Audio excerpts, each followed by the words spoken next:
ভারত ও পাকিস্তান এশিয়ার প্রতিবেশী, এই দুটি দেশের সম্পর্ক বরাবরই দা কুমড়োর। 1947 সালে উপমহাদেশের বিভাজনের পর থেকে দেশ দুটির মধ্যে দীর্ঘস্থায়ী শত্রুতা সৃষ্টি হয়। একাধিক যুদ্ধে জড়িয়েছে তারা এবং তাদের সম্পর্ক কখনোই শান্তির দিকে অগ্রসর হয়নি। শুধু তাই না, দেশ দুটি পারমাণবিক সমৃদ্ধ এবং ভারী অস্ত্রসজ্জে সজ্জিত। প্রতি বছরই তারা নিজেদের বাজেটের বড় একটি অংশ রাখেন অস্ত্র সংগ্রহে। দেশ দুটির সম্পর্কে নতুন করে ঘি ঢেলেছে যুক্তরাষ্ট্র।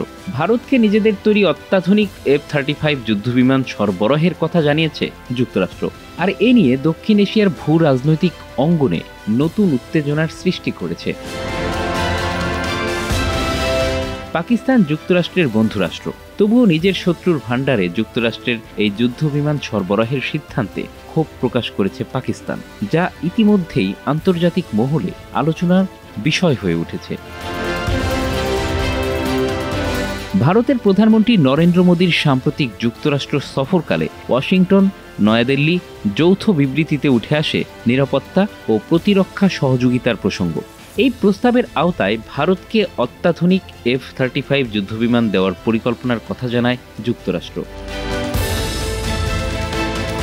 পাকিস্তানের পররাষ্ট্র মন্ত্রণালয়ের মুখপাত্র শাফাকাত আলী খান বলেন, এই ধরনের সামরিক সরঞ্জাম ব্যবহার দক্ষিণ এশিয়ার সামরিক ভারসাম্যহীনতা আরও বাড়াবে এবং আঞ্চলিক নিরাপত্তার ক্ষেত্রে মারাত্মক ঝুঁকি তৈরি করবে। নিরাপত্তা বিশ্লেষকরা বলছেন, ভারতের সামরিক সক্ষমতা বৃদ্ধির ঘটনা পাকিস্তান ভারত সম্পর্কের চিরাচরিত বৈরিতা আরও তীব্র করবে। এরই মধ্যে পাকিস্তান দাবি করেছে তাদের নিরাপত্তা ঝুঁকি বেড়ে গেলে তারা উপযুক্ত ব্যবস্থা গ্রহণ করবে।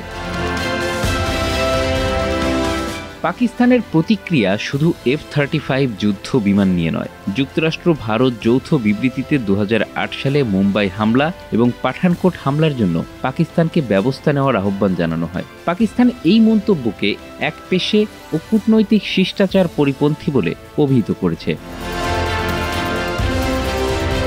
বিশ্লেষকরা বলছেন, যুক্তরাষ্ট্রের এই পদক্ষেপ পাকিস্তানের সঙ্গে তার কূটনৈতিক সম্পর্কে প্রতিষ্ঠার কৌশল হিসেবে দেখা যেতে পারে। অন্যদিকে ভারত আরও শক্তিশালী সামরিক অংশীদার হিসেবে প্রতিষ্ঠার কৌশল হিসেবে দেখা যেতে পারে। F-35 যুদ্ধবিমান ইস্যুতে দক্ষিণ এশিয়ার নিরাপত্তা ব্যবস্থা কোন দিকে গড়াবে তা নির্ভর করছে আগামী দিনের কূটনৈতিক আলোচনার উপর। তবে এই বিতর্ক আরও দীর্ঘস্থায়ী হবে তা বলার অপেক্ষা রাখে না। Bangla affairs news desk.